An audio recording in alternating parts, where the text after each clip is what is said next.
When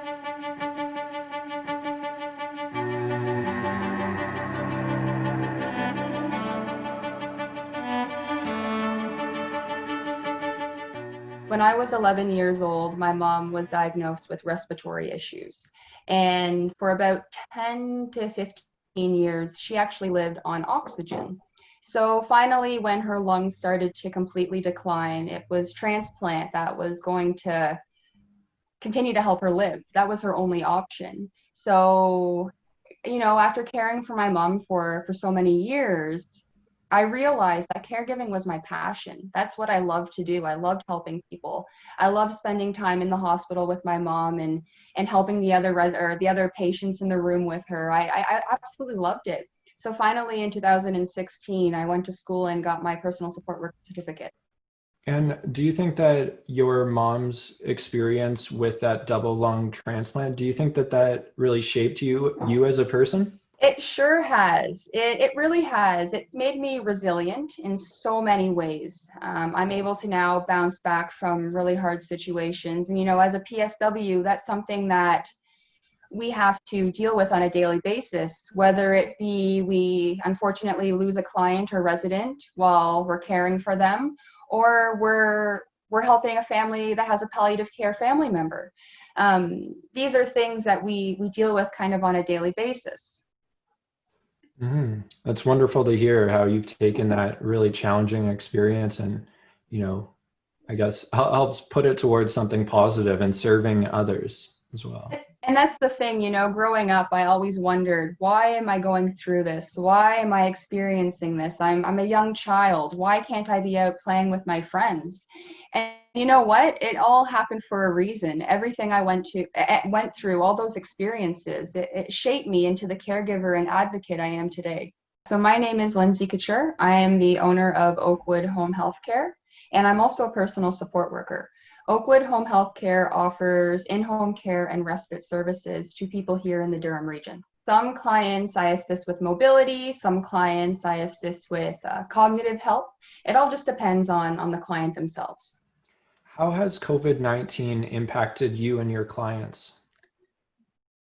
COVID-19 has had a big impact on my clients and I. Some of my clients that I help with cognitive issues, mental health problems, I am no longer able to support them. Their families realize that their services aren't essential. They're not as essential as somebody who may need meal preparation or other personal care. So they've opted actually out of services during this time. It's hard because I know now the family has to step up and really play that caregiver role, which is stressful on them. I have been using Zoom a little bit to support these clients, but it's not the same as being face to face. It's not the same. So it has had a big impact. Another thing that I struggle with is being a private home care company. It's hard for me to get personal protective equipment. A lot of clients, they aren't protected. In my opinion, all PSWs, when they go into every house, they should be wearing a mask. We're dealing with some of the most vulnerable people in our society. Some of them are very immunosuppressed. And I mean, if they're doing their part and they're staying home for this whole self-isolation period, and us as PSWs, we're going grocery shopping and we're going into the stores. We should be at least protecting these clients when we're going in just to do their personal care. What are the other issues you're hearing about from your community? Like, how has COVID-19 been impacting other personal support workers? A lot of PSWs have been impacted differently. Some PSWs have actually uprooted their whole lives and they've moved to another location. They've relocated. So some PSWs from Kingston are here in Toronto, and I have friends who are actually PSWs in Niagara who are going out to Belleville area. So they're just they've uprooted everything to support as much as they can. Other PSWs have moved into campers or hotel rooms near their homes just so that they're not potentially bringing the COVID-19 home to their family members. And unfortunately, another way it's impacted some PSWs is it's actually taken their life. We've had 6 PSWs now pass away from COVID-19, unfortunately. And I really think that that could have been prevented if things were done differently. As of June 3rd, that number has climbed to at least 8. Yeah, and my thoughts go out to all those personal support workers and really all the frontline workers whose lives have been lost so far in this pandemic, and serving the rest of us. It's upsetting, these people, they show up every day to take care of somebody else. They're not taking care of themselves. They're putting themselves at risk so that they can support the most vulnerable in our community. And the least we could have done was ensure that they were protected while doing their jobs. How good of a job did our governments do at stockpiling personal protective equipment in advance of the pandemic? I think the answer is quite evident. They didn't do a good job at all. I mean, when we had the pandemic over starting in China, why did we send such a mass supply of PPE over there, knowing that eventually it might come here? Also, all of the PPE that was expired from the SARS outbreak. I think things should have been done a lot different, but I hope the government has learned, if there is another pandemic, that things really need to be more organized. We've lost a lot of lives because of this pandemic, and especially in the long-term care sector. And the government has known about these issues in long-term care for years now. If something was done before the pandemic, I feel like the outcome would have been a lot different. In terms of personal protective equipment, what are the Ontario guidelines for wearing PPE for frontline workers like yourself? So everywhere is different. You hear PSWs tell different stories all the time. You have some PSWs that wear one surgical mask for a full 8 to 16-hour shift in long-term care. A surgical mask is no longer effective as soon as it becomes moist. So when you're wearing full PPE, when you're wearing a full gown and you're wearing goggles and a face shield, you're going to be breathing more heavier through your mouth. So I mean, in a sense, these PSWs, these healthcare workers have a false sense of protection. I think that the healthcare workers that are working with COVID positive clients or residents should be wearing N95s, no questions asked. And I think that the PSWs that are just working with the regular clients and residents that aren't COVID positive, they should be wearing surgical masks just to prevent the spread, just to stop, just as a precaution. And right now, for the majority of the time, they're not they're not following those protective guidelines. And that's the thing is if the PPE is available, they're gonna follow the precautions more carefully. But when you don't have the PPE, there's only so much you can do. Like I was saying, the PSWs that are wearing the one surgical mask for a full 8 to 16-hour shift in long-term care right now, because a lot of them are working 2 shifts in a row, it's hard for them to follow the proper protocols, because in reality, if this wasn't a pandemic and we were dealing with an actual outbreak in long-term care, every resident would have a station set up outside of their rooms, like a whole setup with the gowns and the gloves, and they would have the masks, and you would enter, you would don the PPE, and as soon as you would come off, you would doff your PPE. You wouldn't wear the same PPE in everyone's room. It's almost like the standards that were put in place before the pandemic, so all of the standards and precautions you do for infection control have just gone out the window, and now we're doing the complete opposite. No wonder the spread in long-term care is it's like a wildfire. Right now, most of the inspections in long-term care are being done virtually, online, through a video. And when they do send in a team to do an inspection, they're in full hazmat suits. Why aren't we giving our health, if this is that serious and we're sending these inspectors in hazmat suits, why aren't our healthcare professionals protected like that? You would never send a firefighter into a burning house without his oxygen mask and his fire hose. So why are we sending healthcare providers into their worst case scenario unprotected? It doesn't make sense to me. And as a result, we've had casualties. I hope the government has a plan to somehow support these families. I know some of these PSWs that have passed away had young children, and it didn't have to happen. My fear, during this whole COVID-19 pandemic, especially after personal support workers started passing away, was that the PSWs were going to strike. They were going to walk out of their job locations, whether it be in long-term care or in community. And that would have put the government in a really hard position. But that's not what PSWs do. That's not what we're here to do. We're not here to walk off the job, because our residents and our clients mean more to us than the money. If our clients didn't mean that much to us, we wouldn't have been showing up all these years. So it would be nice for the government to acknowledge all this hard work and really just support us through it, right? Are you finding that burnout is a big issue with many personal support workers in your community? So personal support workers came into this pandemic burnt out. That's one thing our profession is known for, is the burnout. Just because we do so much, we're asked to do so much, and there's only so much we're capable of. But us PSWs, we still provide and we still serve what has been asked of us. So PSWs now are beyond burnout, if there is even a point to that. I'm sure there is, but yeah, we're beyond burnout now, and that's the sad thing. There should be more support for PSWs. PSWs never should have came into the pandemic burnt out. This is a profession of over 100,000 healthcare professionals. Why is the largest healthcare profession not supported? None of it seems to make sense to me. The PSWs are the backbone to the healthcare system, especially in long-term care and in community care. PSWs make up for a lot of the employees for both. And so you think that we would be supported more. It took a pandemic for people to realize who we were. Why a pandemic? On top of serving clients and running a business, Lindsay is the executive director of the Ontario PSW Association in Ajax and Pickering. Many PSWs come to her for support.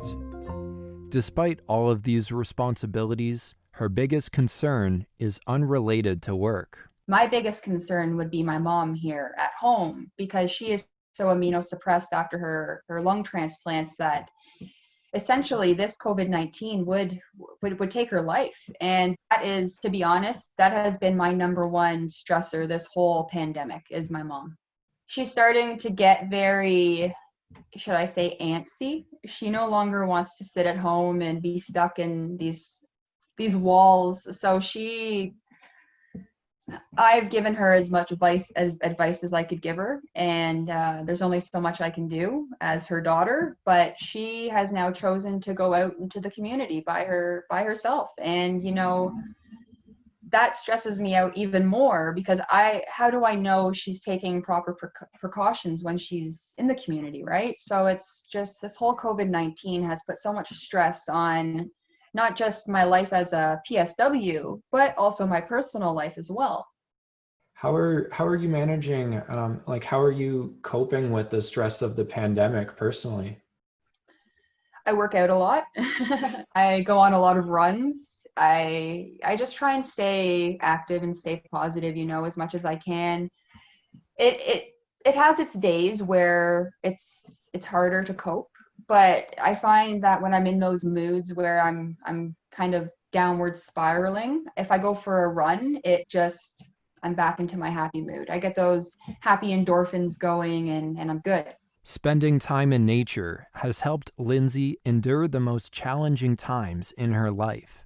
My mom had her transplants, and she was in Toronto General for 2 months and then in rehab for a month. If I wasn't at the hospital, I spent my time in nature, because there's just something so peaceful and so relaxing. It keeps your mind off of what's actually going on in life, and just for that moment you're focused on what's going on in front of you. What recommendations would you have for the government to better support personal support workers like yourself? I think the government really needs to work closer with the Ontario PSW Association and really figure out these guidelines. It's one thing to be making protocols and procedures when you don't work on the front line, but when you actually work on the front line and you experience things in real time, you see the difference, you see the gap. They also need to give PSWs an incentive. A lot of these PSWs, they work 2 to 3 jobs just to make ends meet at home. A lot of companies don't offer the full-time hours, so these PSWs don't have any healthcare benefits. They don't have anything. Another thing that's a huge issue is pay. Did you know PSWs make the same as somebody who's working at McDonald's? We make the same or less. And we're dealing with people's lives. So how does that make sense? We're now compared to people working in fast food joints and retail. It's more needs to be done with the profession before the profession collapses, and then the government finds themselves with a bigger problem on their hands. On April 25th, the Ford government announced a $4 an hour temporary wage increase to a specific list of frontline workers that included personal support workers. But not all PSWs are eligible for this. So if you are a PSW working in long-term care or in home care that is government funded, then you qualify. Or if you're in a privately owned if you're in a privately owned long-term care facility, you qualify. If you are a PSW working in a private home care company, you do not qualify for the pandemic pay. So they've really messed things up on this end, because when they first said it, they said that all PSWs did qualify for it, but now you have to be eligible in order to qualify, which isn't fair, because I mean, if you're a PSW working in long-term care, if you're a PSW working in home care in the government funded sector or in the private sector, you're still doing the same work. So why aren't we all equal? Now, I know why they've done this. It does make sense, because unfortunately some of the home care companies that are in the private sector are, shall we say, selfish. They would end up getting that pandemic pay from the government, and because it is a private company, it would be hard for the government to actually see where the money went. So this is the government's way of ensuring that the private home care companies don't pocket the money. I am a PSW in the private sector, so I don't qualify for the pandemic pay. According to Lindsay, many of the issues facing the PSW community stem from a common source. We need self-regulation. That's number one. We have an association, but they need the power to regulate us. We need to make sure there's more consistency in training. Some PSWs, they go to school at an accredited college, and I mean, they might not get the same training as somebody who goes to a community college. And so we need to really make sure that the training is really consistent across the board. It's the same with PSWs also that don't essentially, they shouldn't be in the field. I know I've had clients who've experienced personal support workers that have stolen from them, that have abused them financially or physically. And I mean, all they had to do was leave that company and move on to the next, because there's no record of it. When you're a nurse, if you were to ever be accused of anything like that, it would follow you. It would go onto your record. As a personal support worker, we don't have records. So if you were to commit neglect, let's say at one company, all you would have to do is move to the next and not use them as a reference, and that company would have no idea that ever happened. We need to make sure that we're getting rid of those PSWs. They can't be helping our most vulnerable people in society. That puts those people at risk, at a high risk. And so I really think the government needs to take into consideration self-regulation as number one. The self-regulation will follow with respect. We'll have more respect from our other interprofessionals on the healthcare team. There's a hierarchy. As a PSW student, I once said hi to a doctor. I asked them how they were doing. And after that doctor walked away, I had a nurse come up to me and say, well, PSWs don't talk to doctors. And I kind of looked at her like, what do you mean? We're all part of the same team. We're all aiming for the same success here. We want our residents and our clients to be taken care of. So, I think with self-regulation would come the respect from other healthcare providers. The one positive thing I can say is that this pandemic has brought a light to the PSW profession. And that is something that the association has been fighting for years. The PSW has been there for years. They have been supporting people in our community for years. And it's time that we almost repay back to the PSWs for everything they've done. Thank you so much for coming on and sharing your story. And again, thank you so much for all the service that you and the rest of the personal support workers are doing, during the pandemic and during non-pandemic times. It's my pleasure. I love what I do. I love supporting people, and I'm going to continue to do so, pandemic or not.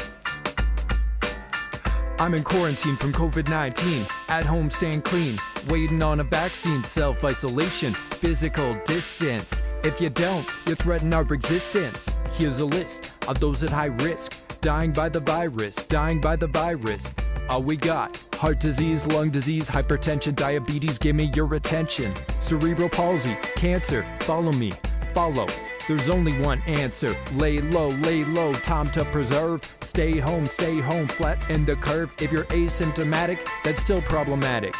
Incubation, that's 14 days, son. Stay in your place, unless it's essential. 6 feet of space, where death is the potential.